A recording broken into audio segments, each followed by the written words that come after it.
Hey, Team Wild, Coach Chris here, and I want to welcome you to Recovery Week. All right, Recovery Week, what is that? What does it mean? Well, you're following a periodized training plan. So that basically means that every couple of weeks, you're going to be completing a period of time, a block of training, and you're going to take a week where you're going to recover. You're going to take down your training both in terms of intensity as well as the overall volume, the amount of training that you're doing this week compared to previous weeks.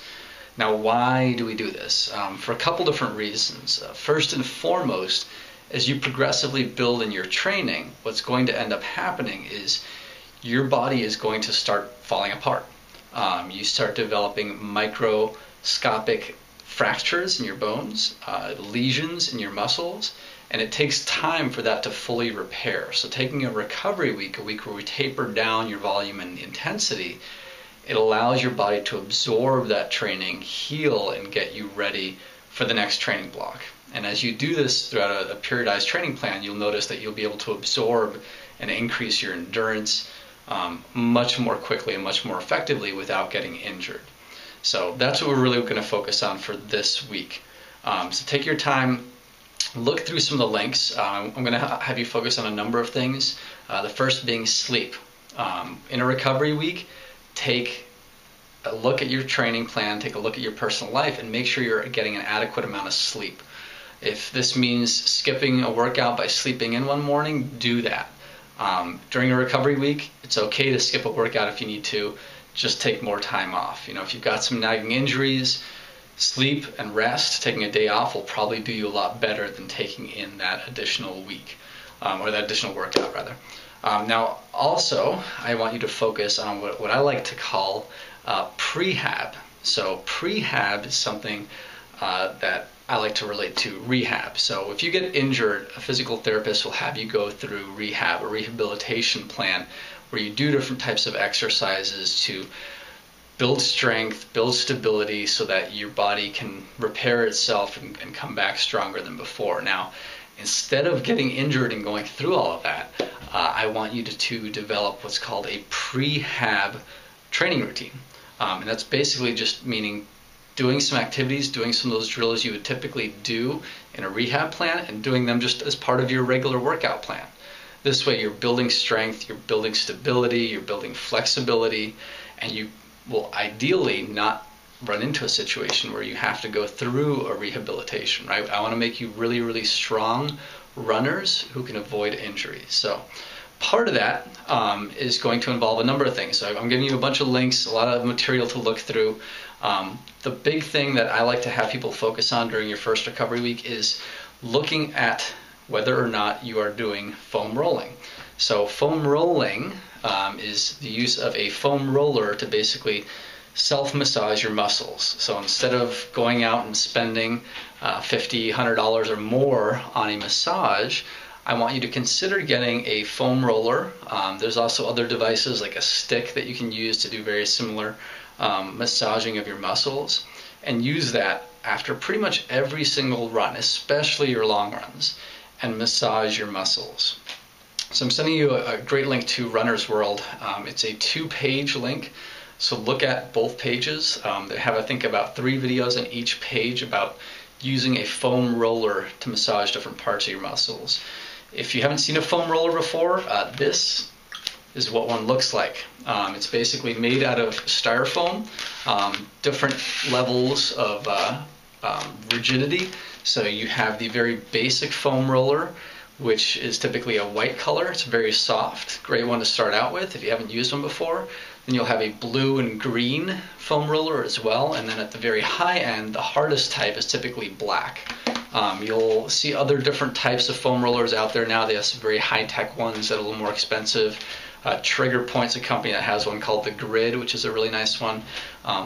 But go out and get one. A foam roller, typically, if you go on, you can buy one off Amazon if you want. You can buy them at your local running stores. Any type of physical therapy facility will typically also sell them, and they're usually $20.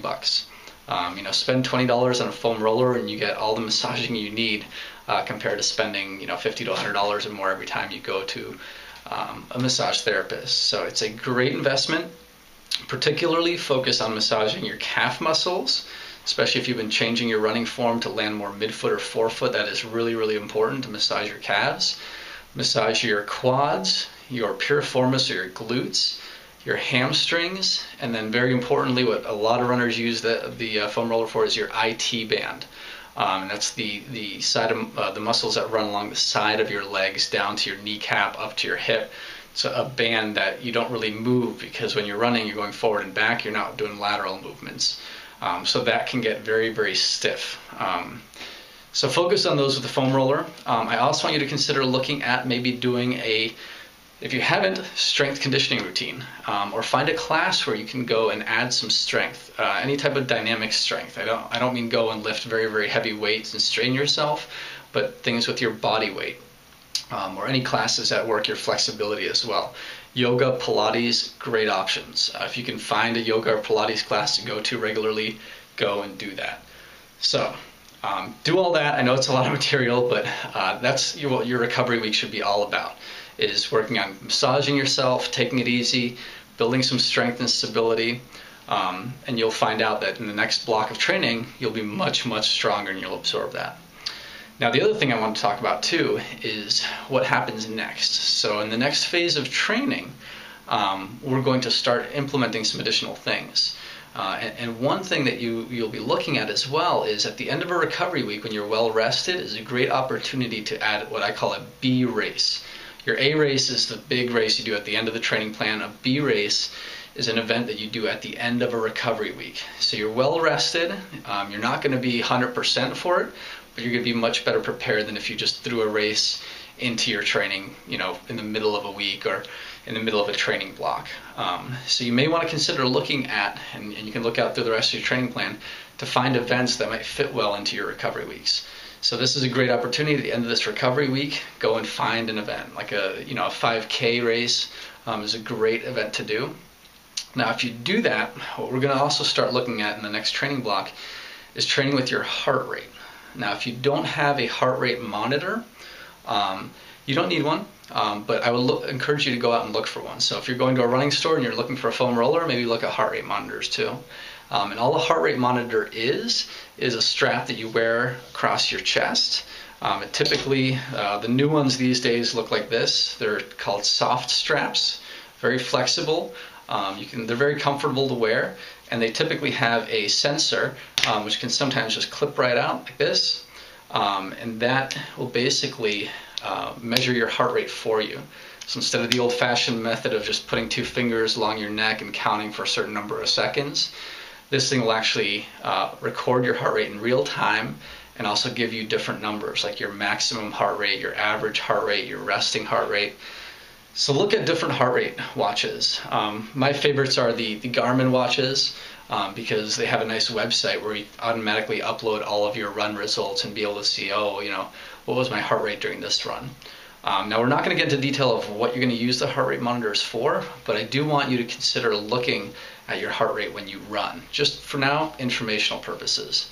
The 3 numbers that we're going to be most interested in with your heart rate is your max heart rate. So for example, if you do a 5K race and you go all out at the end, you can find out basically what your maximum heart rate is. You can also go and find either a personal trainer or maybe a physician or a performance training center where they can actually do a test to give you a more accurate assessment of your max heart rate and your training zones and all that, but we're not going to get into that just yet.